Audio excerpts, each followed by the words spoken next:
As punições piratas eram mais aterrorizantes do que qualquer filme já mostrou. Enquanto Hollywood fala de andar na prancha, a verdade é muito, muito pior. Hoje você vai descobrir as 5 punições mais brutais que os piratas realmente usavam, todas baseadas em registros históricos reais.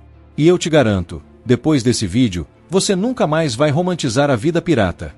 Mas antes de começar, se inscreve no canal e ativa o sininho, porque toda semana a gente traz histórias reais de piratas que você não vai ver em nenhum filme. Deixa o like se você gosta de histórias sem maquiagem, sem romantização. Agora, imagina isso. Você está preso num navio de madeira, cercado por 50 homens armados. Sem polícia, sem juiz, sem lei. Como você mantém a ordem? A resposta é simples e brutal. Você cria punições tão horríveis que ninguém jamais ousaria trair você. E nisso, os piratas eram verdadeiros mestres. Punição de número 1, Quelhaulin ou a quilha. Imagina ser amarrado com cordas e arrastado por baixo de um navio enquanto se afoga. Parece ruim? Agora adiciona o fato de que o fundo do navio está coberto com cracas afiadas como vidro que literalmente arrancam sua pele. Bem-vindo ao Quelhaulin, a punição que fazia até piratas durões tremerem. Funciona assim: amarravam cordas nos seus pulsos, jogavam você de um lado do navio, e aí puxavam as cordas do outro lado, arrastando você por baixo do casco. A quilha do navio estava coberta com mariscos, cracas e organismos marinhos com bordas cortantes. Enquanto você era arrastado submerso, essas cracas funcionavam como um ralador de queijo gigante na sua pele. Um relato holandês de 1719 descreve um pirata que sobreviveu a isso. Testemunhas disseram que quando puxaram ele para cima, metade do couro cabeludo tinha sido arrancado, a pele das costas estava completamente destruída, e você conseguia ver músculos expostos. Ele desenvolveu infecção dias depois e quase morreu. As cicatrizes ficaram pro resto da vida. Mas qual crime que levava a Quelhaulin? Roubar de outros piratas. Não do tesouro comunal, mas das posses pessoais de um companheiro. Roubar a faca de alguém, o anel de ouro dele, ou pior, uma dose do rum dele. Os piratas levavam propriedade pessoal muito a sério, porque no mar você não tinha quase nada. Tem registro de um pirata em 1721 que roubou um par de botas de couro. A tripulação votou por Quelhaulin. 50 homens a favor, 3 contra. Quando terminaram de arrastá-lo, colocaram as botas roubadas na frente dele enquanto ele agonizava no convés. Ele morreu 3 dias depois. As botas ficaram penduradas no mastro por semanas como um aviso. Punição de número 2, Maronin ou abandono. Agora você pode pensar, ser deixado numa ilha não parece tão ruim. Mas aqui está o que Hollywood não mostra. Maronin era uma morte lenta e psicologicamente devastadora. Os piratas escolhiam propositalmente as piores ilhas possíveis. Não eram ilhas tropicais com coqueiros. Eram bancos de areia que mal ficavam acima da maré alta, ou rochas áridas onde nada crescia.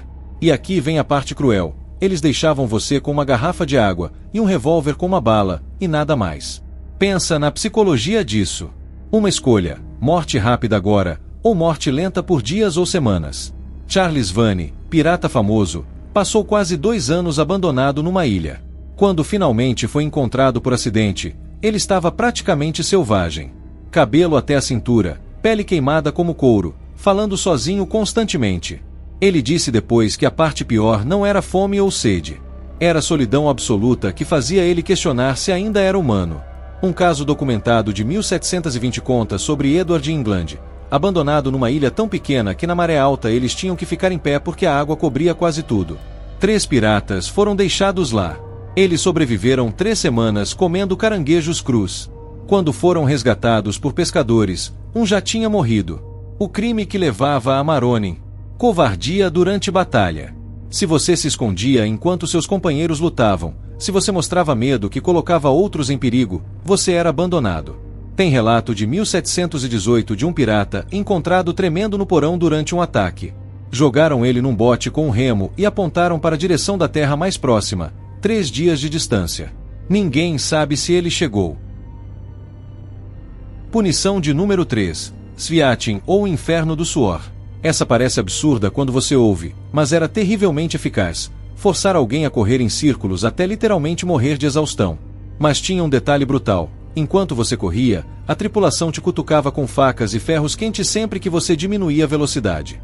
A vítima corria ao redor do mastro principal. A tripulação formava um círculo com facas, cordas com pontas afiadas e ferros em brasa. Cada vez que você tropeçava ou diminuía o ritmo, alguém cortava suas costas ou encostava ferro quente na sua pele. Sem água, sem pausa, sob sol escaldante do Caribe. Você corria até desmaiar ou morrer. Um registro de 1714 descreve um pirata que correu por 4 horas antes de desmaiar. Quando acordou, repetiram o processo. Terceiro dia, ele implorou para ser jogado ao mar. Mas recusaram. No quinto dia, o coração dele parou durante a corrida. Morte por falha cardíaca, exaustão extrema, desidratação e perda de sangue. A parte mais cruel dos Viatim. Você podia tecnicamente parar a qualquer momento, só desmaiar. Mas seu corpo continuava automaticamente, tentando evitar a próxima facada. Seu cérebro ficava preso entre desistir e sobreviver mais um segundo. Cada segundo parecia a eternidade. O crime que levava às Viatim: preguiça e negligência. Se você não fazia seu trabalho, se deixava outros fazerem por você, se era pego dormindo no turno de vigia, você suava. A lógica era poética de forma horrível. Não quer trabalhar? Vai correr até não conseguir mais se mover. Punição de número 4. Moses Law ou a Lei de Moisés. Agora vamos para uma com nome bíblico, mas puro inferno na prática: Lei de Moisés. O nome vem dos 40 açoites de Moisés, mas piratas tinham interpretação própria. E não eram só 40 chicotadas. Usavam um chicote chamado Cat o Nine Tails, gato de 9 caudas. Não era um chicote normal. Era uma corda grossa com 9 ramificações, cada uma com nós amarrados e pedaços de metal, vidro ou osso nas pontas. Cada chicotada eram 9 cortes simultâneos. A vítima era amarrada ao mastro com braços acima da cabeça e costas expostas. A tripulação inteira era forçada a assistir. E começava a contagem. 1, 2, 3. Na primeira chicotada cortava a pele, e 9 linhas vermelhas apareciam. Na segunda chicotada, ela cruzava a primeira, criando uma forma de grade. Na 10ª chicotada, não existia mais pele intacta, só carne exposta. Na 20ª, você via músculos. Na 30ª, algumas costelas começavam a aparecer. Mas 40 não era o limite. Dependendo do crime, podia ir até 100, 200 chicotadas. Um registro francês de 1722 descreve um pirata recebendo 150 açoites por tentar causar um motim. Por volta da 100ª chicotada, testemunhas disseram que dava para ver a coluna vertebral dele. Ele desmaiou na chicotada 120, mas continuaram. Surpreendentemente ele sobreviveu, mas ficou permanentemente deformado e parcialmente paralisado. A cicatrização era permanente. Suas costas nunca mais eram normais. Ficavam cobertas com cicatrizes grossas em padrão de grade. Qualquer um que visse sabia imediatamente que você foi punido. Era uma marca permanente de vergonha. Mas qual crime levava à Lei de Moisés? Brigar com a tripulação. Piratas tinham regras estritas contra a violência entre companheiros porque num espaço tão confinado, uma briga podia ameaçar a segurança do navio inteiro. Dar um soco resultava em 10 chicotadas. Sacar faca, 50. Mas se realmente ferisse alguém, 100 chicotadas ou mais. Punição de número 5. Gibé ou jaula da morte. E finalmente, a mais psicologicamente devastadora de todas, gibé, ou dependurar em correntes. Essa tecnicamente não era aplicada no mar, mas piratas capturados enfrentavam isso, e algumas tripulações usavam versões adaptadas a bordo. E essa era a pior. Gibé era uma jaula de metal feita sob medida pro corpo. Não grande o suficiente para ficar em pé, nem pequena para sentar confortável. Você ficava num meio termo agonizante entre agachado e curvado. A jaula era pendurada em local público, geralmente entrada de portos. Aqui está o horror: você era colocado vivo. E ficava lá, sem comida, sem água, exposto ao sol durante o dia e o frio à noite. A chuva te encharcava, o sol te queimava. E você ficava até morrer de fome, sede ou exposição. Mas a morte não era o fim. A jaula ficava pendurada com seu corpo dentro por meses até você literalmente apodrecer. O caso mais famoso foi do Capitão Kidd, executado em 1701. Depois da morte, cobriram o corpo com alcatrão e colocaram em jaula de ferro pendurada sobre o rio Tâmisa. O corpo ficou lá 3 anos, visível para todos os navios. A mensagem era clara: isso acontece com piratas. Algumas tripulações criavam gibetes improvisadas usando gaiolas de madeira ou estruturas de corda. A vítima era suspensa do mastro principal, visível para toda a tripulação, deixada por dias. Um relato português de 1716 descreve um pirata que roubou ouro significativo do tesouro. Construíram jaula pequena demais para ele se mover, suspenderam do mastro, navegaram 5 dias antes dele morrer.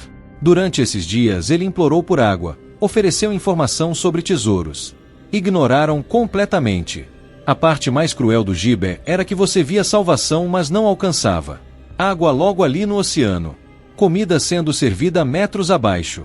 Pessoas vivendo enquanto você definhava. Era isolamento em público, morte lenta rodeada por vida. O crime que levava Gibe era sempre traição em grande escala. Roubar muito tesouro, tentar assassinar capitão, vender informações para autoridades ou planejar motim.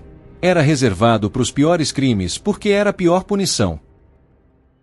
Então aí estão as 5 punições mais brutais que piratas realmente usavam.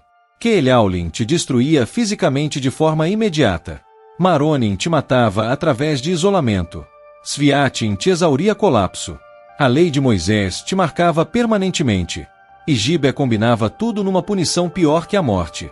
A realidade é que piratas não eram os anti-heróis românticos dos filmes. Eram homens desesperados vivendo sob condições extremas, e criaram sistemas de justiça tão brutais quanto suas vidas. Essas punições não eram só sobre manter ordem. Eram sobre sobrevivência num mundo onde fraqueza significava morte e traição era o pior crime. E a parte mais perturbadora: essas punições funcionavam. Motins eram raros. Roubos eram mínimos. Covardia era quase inexistente. Porque todo pirata sabia exatamente o que aconteceria se cruzasse a linha. Então, da próxima vez que você assistir Piratas do Caribe, lembre-se, a realidade era infinitamente pior. E agradeça por viver numa época onde essas práticas são apenas história, não realidade diária no alto mar. Se você curtiu esse vídeo, deixa o like porque ajuda demais o canal. Se inscreve agora no Código Pirata e ativa o sininho para não perder os próximos vídeos sobre a vida real dos piratas, sem romantização. E comenta aí embaixo, qual dessas punições te chocou mais? Ou você conhece alguma outra punição pirata brutal? Vejo você no próximo vídeo. Até mais!